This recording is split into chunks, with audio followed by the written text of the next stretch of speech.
Welcome to VCSR Learnings YouTube channel. నిన్న already accounts గురించి చెప్పానండి. జర్నల్ గురించి కూడా మనం మాట్లాడుకున్నాము. క్లాసిఫికేషన్ అకౌంట్స్ గురించి సెపరేట్గా చెప్పలేదు, కంటిన్యూస్గానే చెప్పడం జరిగింది. సో ఇప్పుడు అకౌంట్స్ని క్లాసిఫై ఎలా చేశారు మనకి అన్నదాన్ని కూడా చెప్తాను. ఫస్ట్ అకౌంట్స్ని personal accounts, impersonal account, 2 types of accounts కింద క్లాసిఫై చేశారు. సో ఇంపర్సనల్ అకౌంట్స్ మళ్ళీ 2 టైప్స్, ఒకటి real account and another nominal account. Okay, already మనం ప్రిన్సిపల్స్ తెలుసు కదండి. పర్సనల్ అకౌంట్ ప్రిన్సిపల్ వచ్చేసి debit the receiver, credit the giver. Real account debit what comes in, credit what goes out. Nominal account principle debit all expenses and losses, credit all incomes and gains. Okay, personal అకౌంట్కి examples, మనది personal అకౌంట్కి పేర్లతో ఎవరైనా person ఉంటే, ఇప్పుడు మనం ఏదైనా purchase చేసినా సేల్ చేసినా ఎవరైనా పర్సన్కి కానీ ఆర్ ఎల్స్ ఒక కంపెనీకి కానీ అమ్మాము అంటే అది మనకు పర్సనల్ అకౌంట్స్ కింద వస్తుంది. మళ్ళీ ఇక్కడ పర్సనల్ అకౌంట్స్ ఎగ్జాంపుల్స్ చూద్దామా. A account, B account, C account, loan to some, okay let's write loan to Y. Okay, loan to Y has given. So Y అనే వ్యక్తికి మనం లోన్ ఇచ్చామండి. లోన్ ఇస్తే అది కూడా పర్సనల్ అకౌంటే. ఆర్ లోన్ తీసుకున్నా కానీ తీసుకున్న వ్యక్తి దగ్గర, ఎవరైనా వ్యక్తి దగ్గర నుంచి లోన్ తీసుకున్నా అది పర్సనల్ అకౌంట్ కింద వస్తుంది. అంతేకాని క్యాపిటల్ అండ్ డ్రాయింగ్స్ ఇవి కూడా మనకి పర్సనల్ అకౌంట్లోనే వస్తాయి. ఓకే, పర్సనల్ అకౌంట్ ఓకేనా. ఇప్పుడు మనకి రియల్ అకౌంట్లో ఏమేమి వస్తాయి అంటే, రియల్ అకౌంట్ అంటే అసెట్స్ వస్తాయి. అసెట్స్లో tangible, intangible. Tangible and intangible అంటే ఏంటండి, మనకి కంటికి కనిపించేవి, కనిపించినవి. ఇప్పుడు మనకి డబ్బులు అయితే కంటికి కనిపిస్తుంది. గుడ్ విల్, కాపీరైట్స్ ఇవి కంటికి కనిపించినవి. ఓకే, రియల్ అకౌంట్ ఎగ్జాంపుల్స్ వచ్చేసి goodwill, debtors or creditors, lands and buildings, trade marks, copyrights, patents etcetera. Okay, nominal account examples income and expenses, income and expenditure, rent received or rent paid, salaries received or paid, commission, sales, purchase, interest, discount. ఇవన్నీ కూడా nominal account కింద వస్తాయి. నేను already journal entries చేసాం కదండి last వీడియోలో. Okay, మనకి ఎక్కడ పర్చేస్ వచ్చినా డెబిట్ సైడ్ వచ్చింది. Purchase returns credit side, sales credit side, sales return debit side. ఓకేనా, ఒక జర్నల్ ఎంట్రీ చూద్దాం. So purchase made from mister C. Okay, so మనకు అప్పుడు ఎంట్రీ ఏమొస్తుంది, purchase account debtor to mister C account. Okay, purchase account nominal. Okay, personal account CA. ఓకేనా, ఇక్కడ personal account mister C దగ్గర నుంచి మనం క్రెడిట్లో కొన్నాం. ఇన్ కేస్ క్రెడిట్లో కాకుండా క్యాష్లో కొంటే టు క్యాష్ అకౌంట్ అని వస్తుంది, అప్పుడు రియల్ అకౌంట్ అవుతుంది అది. ఓకేనా, so for suppose half cash half క్రెడిట్లో కొన్నాం అనుకోండి, ఈ ఎంట్రీ అనేది మనకు వస్తుంది. నామినల్ అకౌంట్ ప్రిన్సిపల్స్ ప్రకారం debit all expenses and losses. Okay, purchase అన్నది మనకి ఎక్స్పెండిచరే కదండి. మిస్టర్ సి అన్నది personal account. Personal account principle ఏంటి, debit the receiver, credit the giver. ఆ ప్రిన్సిపల్ ప్రకారం క్రెడిట్ చేసాం కదా. మిస్టర్ సికి మిస్టర్ సి దగ్గర నుంచి మనం ఏదైతే పర్చేస్ చేసామో అది ప్రోడక్ట్ అనేది బాగాలేదు, సో మనం వెనక్కి ఇచ్చేయాలనుకుంటున్నాం ఆ ప్రోడక్ట్. అప్పుడు రిటర్న్ ఏమొస్తుంది మనకి, అప్పుడు జర్నల్ ఎంట్రీ ఏమని రాయాలి, మిస్టర్ సికి కదా మనం తిరిగి ఇచ్చేసేది, టు పర్చేస్ రిటర్న్. ఆల్రెడీ ఇక్కడ పర్చేస్ అన్నది డెబిట్ అయింది. మనం ఇప్పుడు క్రెడిట్ చేస్తే మనకి ఎంట్రీ అనేది ఈక్వల్ అవుతుంది. ఓకే, సేల్స్ కూడా అంతే. Sales mister or mister Ram దగ్గర నుంచి మనం సేల్స్ చేసాం, సో అది క్రెడిట్ మీద. So mister Ram account debtor to sales account. In case తనకి మనం ఏదైతే ప్రోడక్ట్ ఇచ్చామో అది నచ్చలేదు, వాళ్ళు రిటర్న్ చేశారు, అప్పుడు ఎంట్రీ ఏమొస్తుంది? Sales return account debtor to mister Ram account. Okay, already మనం జనరల్ ఎంట్రీస్ అంటే లాస్ట్ వీడియోలో మనం జనరల్ ఎంట్రీస్ గురించి చెప్పుకున్నాము. ఇప్పుడు మనం లెడ్జర్ అకౌంట్స్ గురించి చెప్పుకుందాం. Okay, ledger accounts. Ledger accounts అనేది ledger records transaction from the journal and form separate accounts.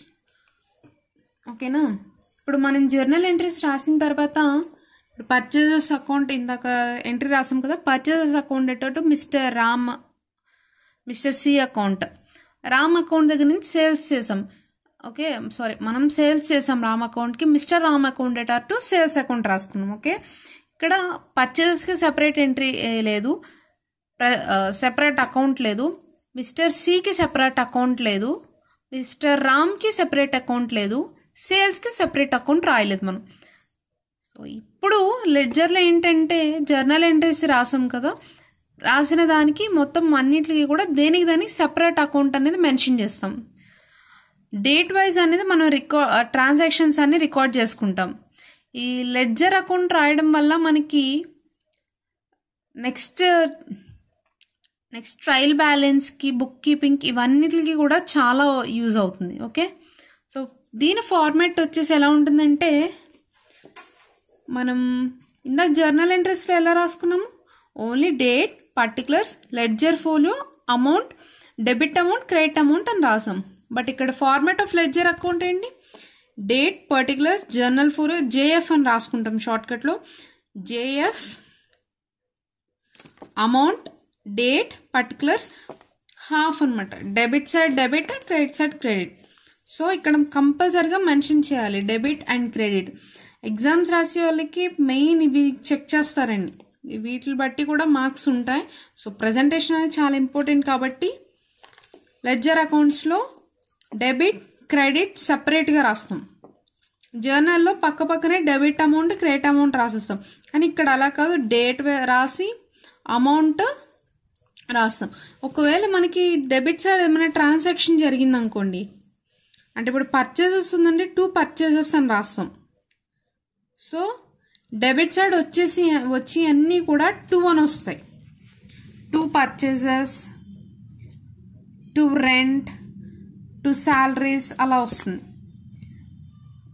Credit side అన్నీ కూడా by sales, by purchase returns ఇలా వస్తుంది. ఓకే, నెక్స్ట్ ఇక్కడ మనకి ఒక క్వశ్చన్ ఉంది. సో ఫస్ట్ మనం ఒక క్వశ్చన్ చదువుదాం.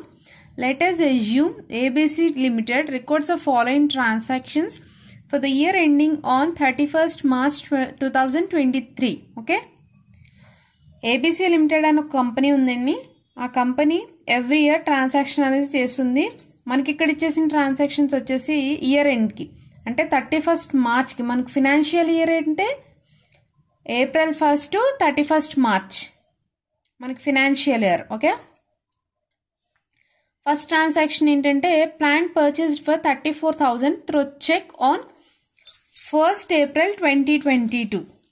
మనకి 1st April 2022న 34,000ది ప్లాంట్ అండ్ మెషినరీ అనేది పర్చేస్ చేశారు త్రూ చెక్ ద్వారా. ఓకే, మనకి ఇక్కడ క్యాష్ కానీ క్రెడిట్ కానీ ఇవ్వాల, చెక్ ద్వారా అంటే బ్యాంక్ ట్రాన్సాక్షన్ అనేది జరిగింది ఇక్కడ. దీని ఎంట్రీ ఏమొస్తుంది? సో దాని ఎంట్రీ వచ్చేసి plant account debtor to bank account. First మనం క్వశ్చన్ అంతా చదివేద్దాం, చదివిన తర్వాత ఎక్స్ప్లెయిన్ చేసి ఆ తర్వాత జర్నల్ ఎంట్రీస్కి వెళ్ళొచ్చు. Okay, goods sold for cash amounted ₹3,900 on August 18. ఈ కంపెనీ ప్రొడ్యూస్ చేసిన గూడ్స్ అన్నది ₹3,900కి ఆగస్ట్లో సేల్ చేసింది. ఓకే, తర్వాత goods sold to MNP limited on credit. MNP లిమిటెడ్కి క్రెడిట్ మీద ₹7,200 goods, value worth rupees goods Jan 20ని సేల్ చేసింది. ఓకే, తర్వాత డిప్రిసియేషన్ ఏదైతే ఇయర్ స్టార్టింగ్లో కొన్నారో ఆ ప్లాంట్కి డిప్రిసియేషన్ అనేది 3400 వచ్చింది. ప్లాంట్ అనేది ఏదైతే స్టార్టింగ్ మనకి ఇయర్ స్టార్టింగ్లో పర్చేస్ చేసామో plant and machineries plant and machinery కానీ ల్యాండ్ కానీ ఫర్నిచర్ కానీ ఇవేమన్నా తీసుకుంటే ల్యాండ్ ఎక్సెప్ట్ ల్యాండ్ మిగతా అన్ని ఇక్కడ ప్లాంట్ బ్యాంకు. ఓకే, ప్లాంట్ ఏ అకౌంట్? Real account. అసెట్టే కదా, అసెట్ రియల్ అకౌంటే కదా. ఓకే, సో మన ప్రిన్సిపల్స్ ప్రకారం ప్లాంట్ అకౌంట్ ఎటార్ టు బ్యాంక్ అకౌంట్. దానికి నరేషన్ ఏమని రాస్తాం? Being plant purchase through cheque. ఎంత? 34,000. ఓకేనా. Next goods sold for cash. ఓకేనా, గూడ్స్ ఎంతకమ్మా? 3,900. ఎంట్రీ ఏమని వస్తుంది? క్యాష్ అకౌంట్ ఎటార్ టు సేల్స్ అకౌంట్. ఏ డేట్ని కొన్నాం? August 18. Being goods sold for cash. Okay, MNP లిమిటెడ్కి మనం క్రెడిట్ ద్వారా సేల్ చేసాం కాబట్టి ఎంఎన్పి లిమిటెడ్ అకౌంట్ ఎటార్ to sales account. In case ఇక్కడ క్యాష్ ద్వారా సేల్ చేసి ఉంటే క్యాష్ అని రాయాలి. దీనికి ఇన్ కేస్ మనం సేల్ చేసింది కనుక వాళ్ళు రిటర్న్ చేస్తే ఎంట్రీ ఏమొస్తుంది? సేల్స్ రిటర్న్స్ అకౌంట్ ఎటార్ టు ఎంఎన్పి లిమిటెడ్ అని వస్తుంది. సో ఇక్కడ మనకి సేల్స్ రిటర్న్స్ గురించి రాలేదు, బట్ తెలుసుకోండి. నెక్స్ట్ డిప్రిసియేషన్ ఎంత ఇయర్ ఎండ్కి? డిప్రిసియేషన్ ఎంత పడింది? 3,400. ప్లాంట్ మనకు ముందు ఏమైంది? డెబిట్ అయింది. ఓకే, సో ఇప్పుడు ఆ ప్లాంట్ వాల్యూ అనేది తగ్గింది కదా, సో ప్లాంట్ని క్రెడిట్ చేస్తున్నాం. డిప్రిసియేషన్ అకౌంట్ ఎటార్ టు ప్లాంట్ అకౌంట్. ఓకేనా. నెక్స్ట్ ఇప్పుడు ప్రతి దానికి లెడ్జర్ అకౌంట్స్ అనేది మెన్షన్ చేద్దాం. ఓకేనా. ఫస్ట్ ఎంట్రీ ఏమని ఉంది ఇక్కడ? ప్లాంట్. సో ఫస్ట్ మనం ప్లాంట్ అకౌంట్ ఓపెన్ చేద్దాం. ఓకేనా, plant account. Next bank account, next cash account, sales account, MNP limited account, depreciation account. So for every account we have to open a separate account. ప్రతి దానికి కూడా ఒక separate account అని mention చేయాలి. So ఇక్కడ plant ఏమైంది? Debit అయింది. So plant అకౌంట్లో ఏమని రాసాము? To bank account. So plant అకౌంట్లో ఏమని రాసాము? To bank account. అమౌంట్ ఎంత? 34,000. హియర్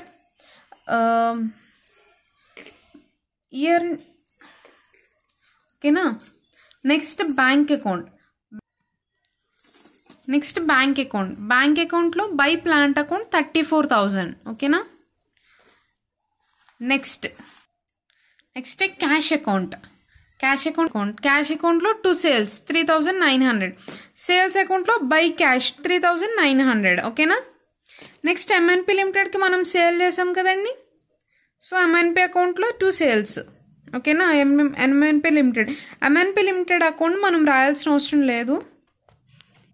నెక్స్ట్ డిప్రిసియేషన్ ప్లాన్ మీద డిప్రిసియేషన్ ఎంత పడింది? 3,400. ఓకేనా, ఇక్కడి వరకు క్లియరా? ఎవ్రీ ఇయర్ ఎండ్కి మనకి బ్యాలెన్స్ చేసేసి ఎంతైతే డెఫిసిట్ వచ్చిందో, అంటే ఒక సైడ్ మనకి ఇప్పుడు జనరల్గా ఇప్పుడు ఇక్కడ ఈ అకౌంట్లో చూడండి 34,000 వచ్చింది, కానీ ఇక్కడ 3,400 వచ్చింది. అప్పుడు మనం ఈ 30,600 అంటే ప్లాంట్ వాల్యూ ఇంకెంత? 30,600. సో అది నెక్స్ట్ ఇయర్కి క్యారీ ఫార్వర్డ్ చేయడం జరుగుతుంది.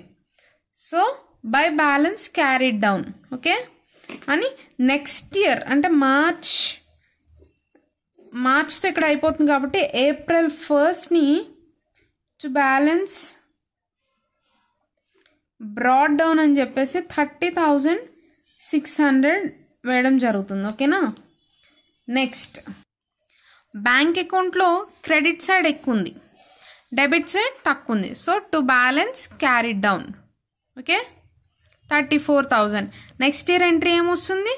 1st April by balance broad down 34,000. ఓకేనా. క్యాష్ అకౌంట్ ఇక్కడ మనకి క్రెడిట్ సైడ్ తగ్గింది అమౌంట్, అంటే 3,900. So by balance carried down అని 3,900 క్రెడిట్లో రాసుకున్నాం. ఎప్పుడు? March 31st.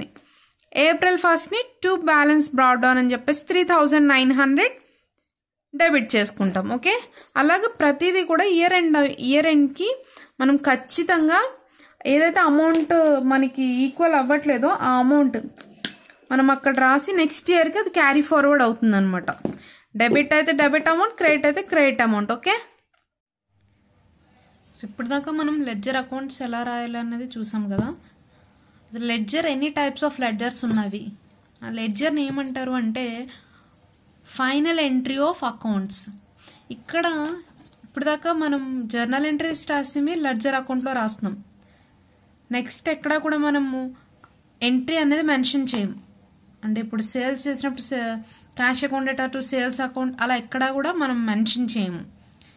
దేనికి దానికి సెపరేట్గా అకౌంట్ అనేది మెన్షన్ చేయము. ఓకే, ఆ ఇయర్లో పర్చేజెస్ అన్ని ఎంత అయింది అన్నది పర్చేజెస్ అకౌంట్లో ఉంటుంది. సో డైరెక్ట్ మొత్తం టోటల్ ఇయర్ మొత్తం తీసుకెళ్ళి పర్చేజెస్ ఎంత అని చెప్పేసి మనకి క్లారిటీ వస్తుంది. ఓకేనా. నెక్స్ట్ ఇక్కడ మనకి 3 types of ledgers. Okay, journal ledger, general ledger, sales ledger, purchase ledger. అసలు జనరల్ లెడ్జర్ అంటే ఏంటి అంటే master documents where all transactions are recorded. అంటే మొత్తం ట్రాన్సాక్షన్స్ అన్నీ కూడా జనరల్ లెడ్జర్లో రికార్డ్ అవుతాయి. ఎటువంటివి? రిలేటెడ్ టు కంపెనీ అసెట్స్ సంబంధించినవి, liabilities, equity, revenue and expenses ఈ అన్నిటికి సంబంధించినవి కూడా మనకి జనరల్ లెడ్జర్లో రికార్డ్ అవుతుంది. Next sales ledger. Company sales ఎంత చేసింది ఇయర్లో అన్న ప్రతి ట్రాన్సాక్షన్ కూడా సేల్స్ లెడ్జర్లో ఉంటుంది. ఓకే, మెయిన్ పర్పస్ ఏంటంటే ట్రాక్ ఆఫ్ కస్టమర్ అకౌంట్స్. మనం ఎంతమంది కస్టమర్స్ సేల్ చేస్తున్నాము, ఎంతమంది మనకి పేమెంట్స్ ఇచ్చారు, మనకి ఇంకా ఎంతమంది ఇవ్వాలి. కొంతమంది క్రెడిట్లో తీసుకుంటారు. సో ఆ క్రెడిట్లో ఎంతమంది తీసుకున్నారు, మనకి ఇంకా ఎంత అప్పు వాళ్ళు ఇవ్వాలి. మనం ఏంటంటే క్రెడిట్ అంటే అప్పే కదండి, మనకి ఎంత ఇవ్వాలి అన్నది అన్నీ కూడా మనకి సేల్స్ లెడ్జర్లో మెన్షన్ చేస్తాం. Purchase ledger records purchase transaction. మనం ఈ ఇయర్లో ఎన్ని పర్చేస్ చేసాం, either machineries, plant and machinery or furniture or land, any other thing. మనం ఈ ఇయర్లో కంపెనీకి సంబంధించి ఏం పర్చేస్ చేసాం, ఒక ఫర్మ్కి సంబంధించి ఇయర్లో ఎంత పర్చేస్ అయితే జరిగిందో అన్నీ కూడా పర్చేస్ లెడ్జర్లో రాస్తాం. Okay, next track of supplier. మనకి ఎంతమంది సప్లయర్స్ ఉన్నారు, మనం ఎంతమంది సప్లయర్స్ దగ్గర నుంచి ఎన్ని పర్చేస్ చేస్తున్నాము, ఏమేం ప్రోడక్ట్స్ అనేది పర్చేస్ చేస్తున్నాం, ఎంతెంత పేమెంట్స్ చేస్తున్నాం, మనం ఇంకా ఎంత పేమెంట్ చేయాలి. ఒక పర్చేస్ చేసాము ప్లాంట్నే ఆర్ మెషినరీ ఆర్ ఫర్నిచర్. ఒక ఫర్నిచర్లో మనకి అవసరమైంది మన కంపెనీకి ఒక టీవీ పర్చేస్ చేసాము. సో ఆ టీవీ క్రెడిట్లో పర్చేస్ చేసాం. సో క్రెడిట్లో పర్చేస్ చేస్తే మనకు పేమెంట్ అనేది చేయాలి. ఆల్రెడీ మనం పేమెంట్ చేసామా, ఇయర్ స్టార్టింగ్లో తీసుకున్నాము, ఇయర్ ఎండింగ్లో పేమెంట్ చేసామా లేదా, ఆర్ మనం ఇంకా ఎంత పేమెంట్ చేయాలి, మన పెండింగ్ పేమెంట్స్ ఉన్నాయి ఇయర్కి అనే ప్రతిదీ కూడా మనకు పర్చేజ్ లెడ్జర్లో తెలుస్తుంది. ఓకే, నెక్స్ట్ ఇప్పుడు దాకా చెప్పిన లెడ్జర్ గురించి మీకు అందరికీ అర్థమైందని అనుకుంటున్నాను. ఇన్ కేస్ ఏమైనా అర్థం కాకపోతే మీరు కమెంట్ చేయండి ఆర్ డైరెక్ట్ మెసేజ్ చేయండి, నో ప్రాబ్లం. మీకు నెక్స్ట్ వీడియోలో లెడ్జర్ తర్వాత ఏం చేస్తాం అన్నది నెక్స్ట్ వీడియోలో చెప్తాను. నెక్స్ట్ వీడియోలో బుక్ కీపింగ్ గురించి చెప్తాను. Okay, book keeping, trial balance ఇవన్నీ కూడా చెప్తాను. మీకు ఇప్పుడు దాకా అంత అర్థమైందని అనుకుంటున్నాను. ఏమైనా అర్థం కాకపోతే కమెంట్ చేయండి. ఇంకేమైనా ఎగ్జాంపుల్స్ కావాలి అనుకుంటే అడగండి, మళ్ళీ బ్రీఫ్కి ఎక్స్ప్లెయిన్ చేయడం జరుగుతుంది. ఏమైనా డౌట్స్ ఉన్నాయా? Okay, all clear. Okay, thank you. Please like, share and subscribe to VCSR Learning's YouTube channel where knowledge meets opportunity. Thank you.